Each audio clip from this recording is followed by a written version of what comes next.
Fright Night Radio. This evening, we're going to talk about one of the greatest vampire movies ever created, called Fright Night. And it's kind of ironic due to that's kind of where we got the title for our radio show. Because this film is so epic. We have our regular guest, Rodney Taylor. Hello, everybody. Rodney Wolfman Taylor. And we have Zach, who rocks. Oh. Hello, everybody. Well, I'm back again. And with 2018, it's going to be a great year for Fright Night Radio. We're going to have a lot of new stuff coming. But our shows are going to be a little smaller due to a lot of upload time and stuff like that. So we're going to talk about 10 minutes of maybe less of Fright Night because we got much more films to talk about this evening. So tonight we're going to talk Fright Night. And Zach, I'm going to start with you. Tell me a little bit about Fright Night. Well, it's about a guy named Brewster who discovers that his next-door neighbor may be a vampire.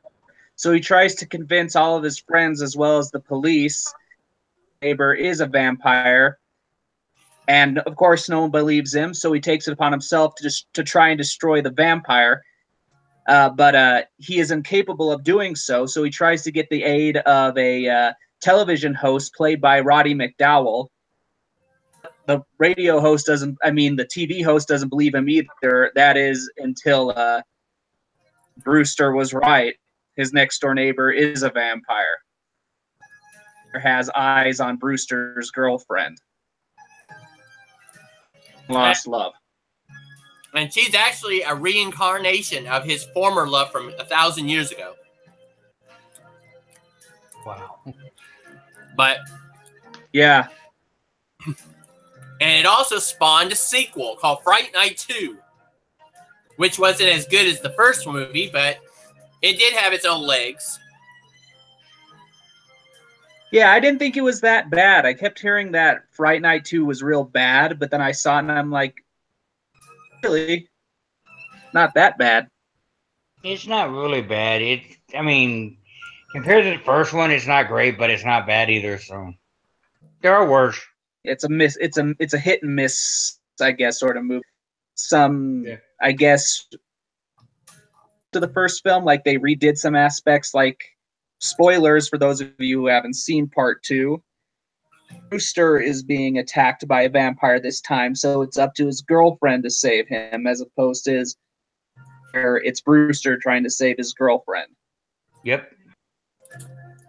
And also, the lead vampire in the second film is Jerry Danger's sister. Wow. She's just as vicious as he is. Maybe even more vicious, seeing as she had a rather messed up idea for how to get revenge on Brewster. It makes you wonder if there were more siblings besides those two. Who knows? Maybe the mother and father were vampires. Or maybe Jerry bit his sister. That could be it too. Possible. But there's so many different things. I would have loved to have seen them do a prequel. That would have been interesting. See exactly what caused. But then again, we'd probably feel bad for Jerry if we got a prequel, because unless he was a bad person to begin with, bad for him. Wait, the one where Charlie becomes the vampire. Yeah. And that was the second film. Now, another thing too is that fact that he was the first time he ever introduced him eating fruit. So he was considered a fruit vampire. Like a fruit bat. Yep. Yep. Yeah. About the first movie, we see him constantly eating apples and things. I play with that idea in the second film, too, because there's a character who we constantly see eating insects. So I was like, what kind of bat is he? Turns out didn't go nowhere with it, but he was eating insects throughout the entire thing. So I thought he must be a vampire, too. That reminds me of Ringfield from the Dracula movie. Yeah. I didn't even think about that. Nice call.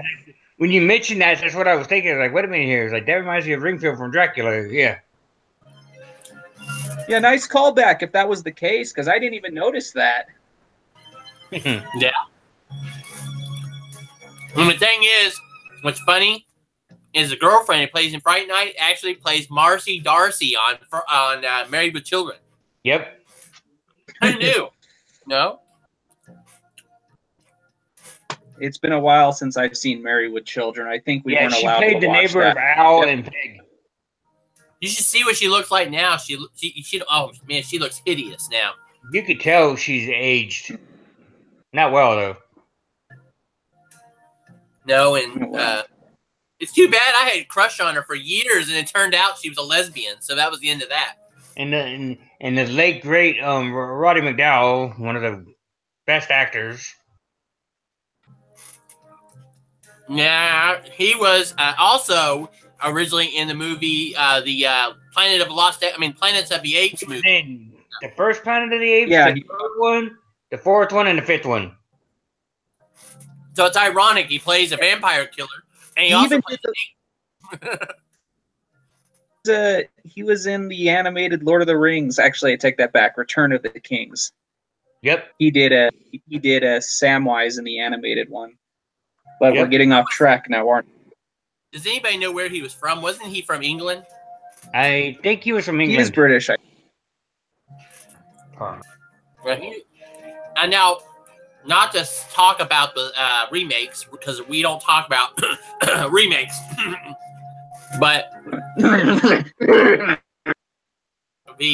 remakes, what are those? Those don't exist. There was a remake, and then there was another remake after that, Fright Night 2, which was even worse than the remake. I mean, I read up the plot synopsis.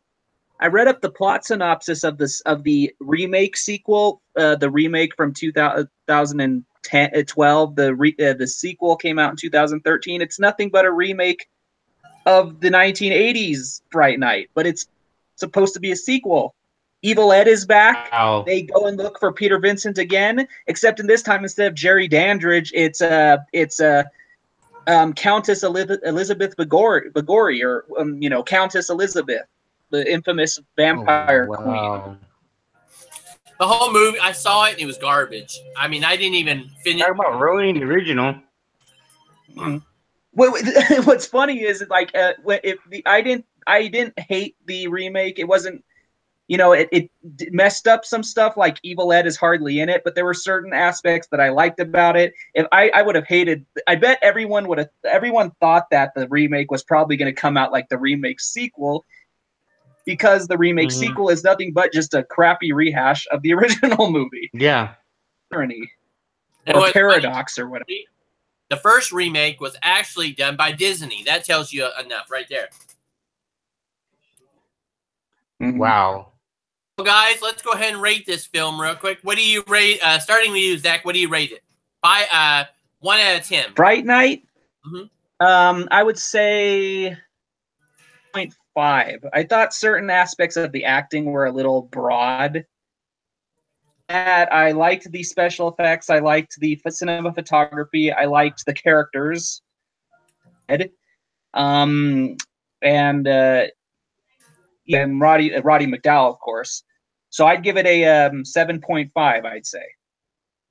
All right, Rodney? I give it about an 8. I like the actors. I like the story. And, I mean, Roddy McDowell, that's one of his best roles. So, yeah.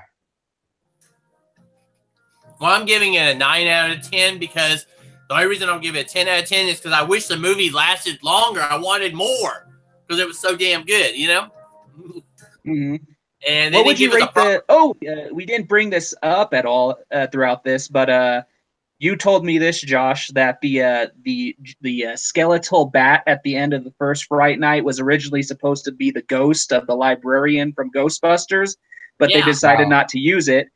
And then when they were making Fright Night, they said, "Hey, we have this bat prop hanging around. Let's use it." Yeah. Wow. What's funny is when they made this movie too, is the studio had no they didn't care about this damn movie. They didn't care if it got made or not, but they just gave him the funds and let him do whatever. They never bothered him because they thought this other movie more successful, and it ended up bombing. And this movie did awesome. Well, see, the funny thing about it is it's got like a B-rated type, feel to it, but it's still a great movie. I consider it one of the greatest vampire. Yeah, speaking of bombs, how would you, since we gave the rating to the first movie, what would you rate the second movie? In my opinion, I would probably say a 6. I mean, I didn't hate it like everyone said. It wasn't that bad. I've definitely seen worse. I've seen Ator the Blade Master. That was bad. Cave Dwellers for those cave fans. So I'd give Fright Night 2 a 6. Fright Night 2, I'd give it a 7. It would have been better had it had because originally Evil Ed was supposed to return, and what happened was Evil Ed was supposed to actually resurrect Jerry Dandridge, and in the sequel, and it fell through. I was like, damn, that would have been an awesome movie. Can you imagine? I think the director was thinking about doing that again, bringing back the original cast. Of course, Roddy McDowall passed away, but maybe trying to do that again. Maybe, I don't know. Well, they can bring back anybody at this point. So what's your rating, Roddy? I'd give it about a 6. I guess we're all in agreements that it's not as bad as everyone said. Best horror movie in the world, but it wasn't the worst. Yep. Well, guys, we're gonna give this episode a close, and I want to thank everybody for come watching this episode with Fright Night. And we're actually talking Fright Night. Isn't that really weird? The Twilight Zone. Well, till next time, you all have a wonderful evening, and we'll chat with you later on the next episode. Yep. Friday Fright Night Radio.